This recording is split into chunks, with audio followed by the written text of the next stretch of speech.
Hello everyone, my name is Melissa Martinez and today I'm going to be talking to you about Miss Tony Castillo, letting you know some information about her and what we have going on for her as well. Miss Castillo is 46 years old, she's 65 inches tall and she weighs 191. She has been pretty sedentary lately. She did tell me before she was active. But lately, the most that she does is she does some yard work and works in the garden, and then after she gets into the pool.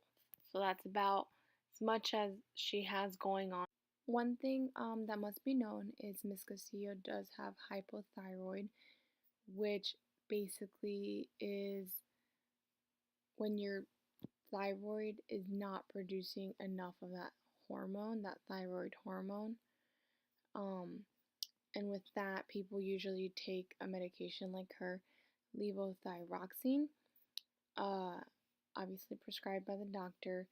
With that, you do have to be careful because it can cause headaches, leg cramps, muscle aches, muscle weaknesses, and as a professional and fitness professional, we want to make sure that does not happen while doing a workout. So, as you can see, Miss Castillo doesn't really have that bad of a posture. She has like a slight elevation on her left shoulder, most likely due to the fact that she had an accident and it affected all of her left side. We also see a slight arch in her lower back. Um, that could be due to the fact that she does have large breasts, so it's her trying to keep herself up, and it makes it look like she's arching her back. Um, Overall, her flexibility isn't that bad either. Her left shoulder is limited to how much she can reach back, unlike her right shoulder, she can just get back there really easy. Again, due to her accident. For her sit and reach test, she did awesome. She exceeded expectations. She is in the excellent category for that. Um, Her BMI is high. She is considered obese class 1. She's very high risk. Her waist to hip ratio classified her as average for a female, and her body fat percentage is 26.1. So just based off that, there are definitely high risks just from those numbers, um, which is why we will work on losing weight as well. Although her having hypothyroid, that does cause unexplained weight gain, and we're going to try to maintain that to bring it back down and avoid it to go back up.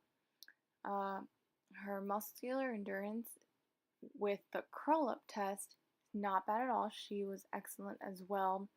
Her muscular strength, she did pretty good for a 4RM. And the only issue is her cardiovascular endurance. She was not able to complete the test. She stopped after 1 minute and 40 seconds. Her pulse was 120 beats per minute, which is about 70% of her max heart rate. So for Miss Castillo, what I basically did was create a 12-week program for her, beginning with working just on her balance, her mobility, her flexibility, getting her used to these exercises. That way we don't just jump into lifting weights and put her body into like shock. Um, so every 2 weeks we basically change the exercise and we increase the weight. And if not, we increase the amount of sets that we do. For her situation, she has hypothyroid. General exercise guidelines include a lot of aerobic exercises for her. Usually, since she was sedentary, we want to start her off with 2, 5, 10, 15-minute bouts of aerobic activity within the day, and then gradually increase that, usually to like a minimum of 150 minutes of moderate intensity. Um, so for her, she's obviously not able to run, so we'll do like walking, swimming, or cycling. Another thing that is good for her is resistance training, 2 to 3 times a week. I did 3 times a week for her, and the other days are more of like an active recovery cardio type of day, working on her stretching. Um, because flexibility is another thing that she does need to work on 5 to 7 days a week, addressing all major joints, either static or dynamic. And if it's static, we want to hold it for about 20 to 30 seconds and repeat it 2 or 3 times.